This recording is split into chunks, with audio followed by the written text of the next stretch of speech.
छत्रपती शिवाजी महाराजांना मी प्रथमतः वंदन करतो। व्यासपीठावर उपस्थित आपले प्रमुख पाहुणे,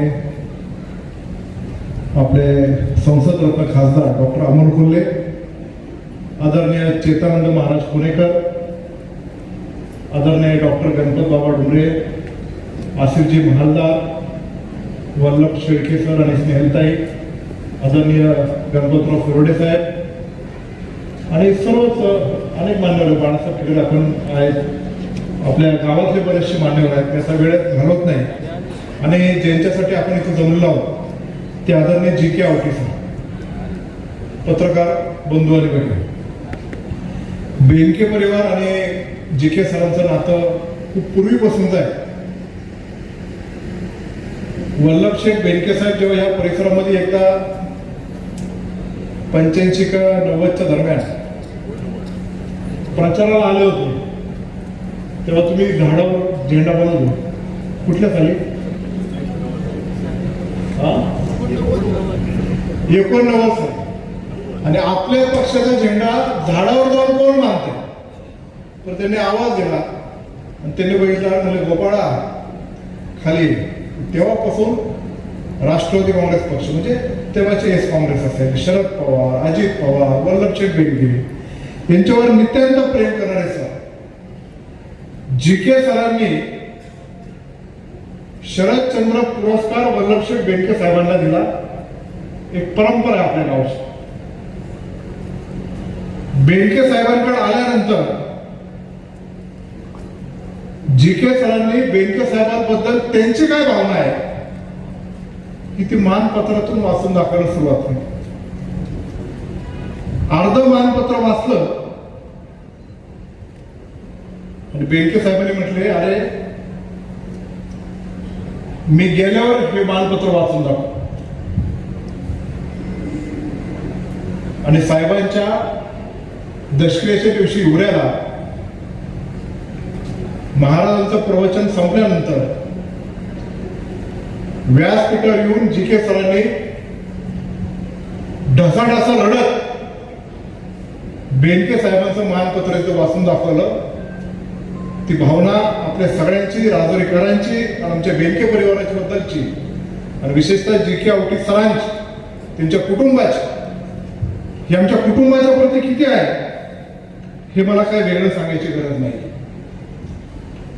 पण आज सरांचा एका क्षेत्रातून सेवापूर्तीचा कार्यक्रम होतोय।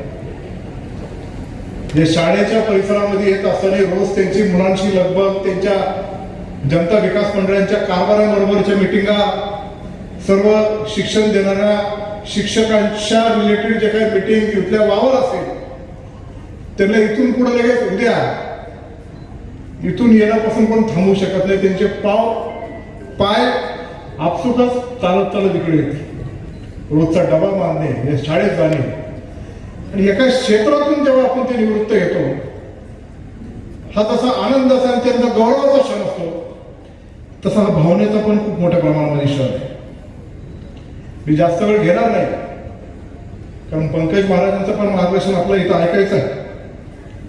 पण एक गोष्ट मला तुम्हाला आवर्जून इथं सांगायची, जी.के. सरांचा आणि माझा, ते तर माझे गुरुवर्य आहेत, मला आयुष्यामध्ये मार्गदर्शन करणारे एक व्यक्तिमत्व आहे। बहुजन समाजाचा विचार करत असताना फुलेशाह आंबेडकरांचा विचार आपण पुढे जेव्हा घेऊन जातो, तेव्हा आपण नेमकी काय विचार केला गेला पाहिजे याची तासनतास वैचारिक बैठक त्यांची आणि माझी ही नेहमी होत असते।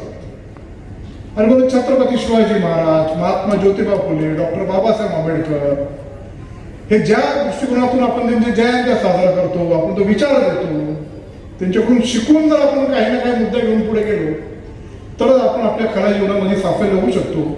ही शिकवण जी.के. सरांची प्रामुख्याने विद्यार्थ्यांना शिक्षण देण्याबरोबर ते संस्काराचे धडे देण्याचं काम ते करतात। आणि राजकारणामध्ये आमच्यासारखे अनेक मंडळी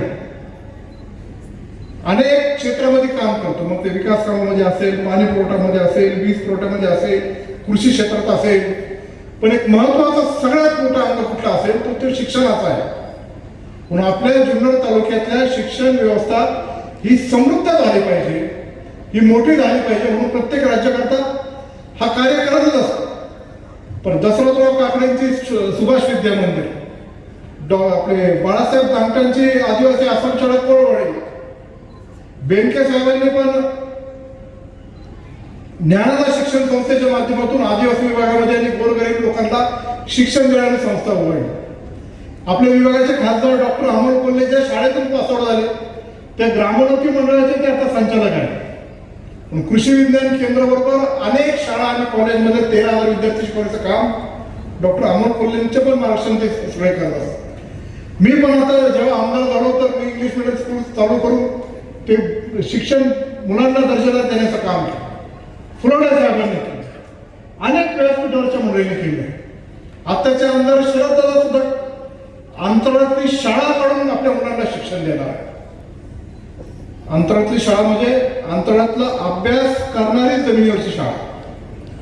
म्हणून शिक्षण क्षेत्र जे आहे आपल्या तालुक्याच्या दृष्टिकोनातून राजकारणात जरी वेगवेगळे लोक असले तरी शिक्षणाला प्राधान्य देणारे आपल्या तालुक्याचे सगळे नेतृत्व आहे आणि त्यातून पुढे जाणारे आपण सर्व मंडळी आहोत. एक गोष्ट मला माझ्या निवडणुकीच्या पराभवानंतर विशेषतः राष्ट्रवादी काँग्रेस पक्षामध्ये जेव्हा स्थित्यंतर झाले तेव्हा कुठं जायचं हा माझ्या मनामध्ये जेव्हा विचार होता तेव्हा जी.के. आवटी सर मला ठणकावून सांगायचे की तू अजितदादाबरोबर राहिला पाहिजे. हो की नाही? मी राहिलो दादांबरोबर. ठीक आहे, स्थित्यंतर घडली, पक्षाची पाटापूट झाली, त्यातून निकालामध्ये आपण पाहिलेलंच. पण अजितदादा सारखा नेता हा आपल्या महाराष्ट्राला लाभला आता ते आपल्यामध्ये नाही. पण आता पुढे वहिनींच्या मार्गदर्शनाखाली आम्ही राष्ट्रवादी काँग्रेस पक्षामध्ये काम करतोय. एक समाधान माझ्या मनामध्ये, कारण प्रगतीच्या मार्गाने पुढे जाणारे आम्ही सगळे मंडळी. पण पराभव झाल्यानंतर त्याचं अनालिसिस करून जिथे जिथे जे ज्या गोष्टी घडल्या असतील त्याचं आम्ही बारकाईने जेव्हा निरीक्षण करत होतो तेव्हा जी.के. सरांनी एक गोष्ट मला आवर्जून सांगितली, तुम्ही आता माणसं पारखायचं बंद करा. माणसं जर पारखत बसली तर कोणीच आपल्यावर राहणार नाही. त्यांना समजून घ्या. जर माणसं समजून घेतली तर सगळे लोक तुमच्या मागे परत येतील.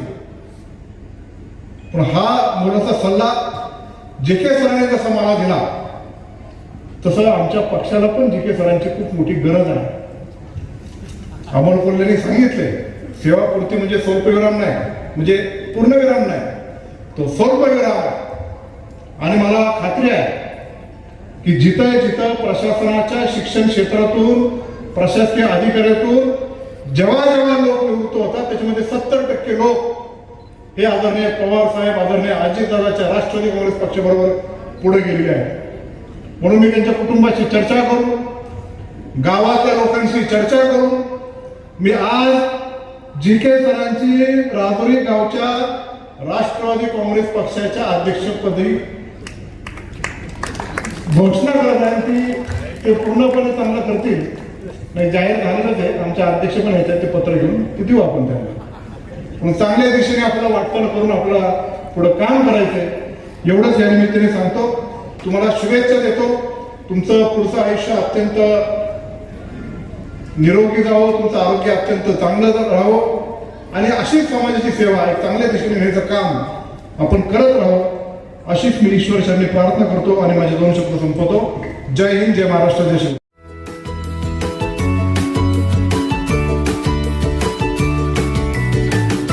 बातम्या शेतीच्या, बातम्या मातीच्या, बातम्या अन्यायाच्या, गुन्हेगारीच्या,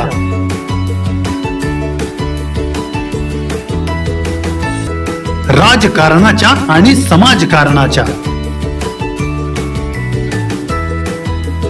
शोषणाविरुद्ध बुलंद आवाज, जनसामान्यांच्या हुंकाराची गाज, सत्कार्याला प्रोत्साहन,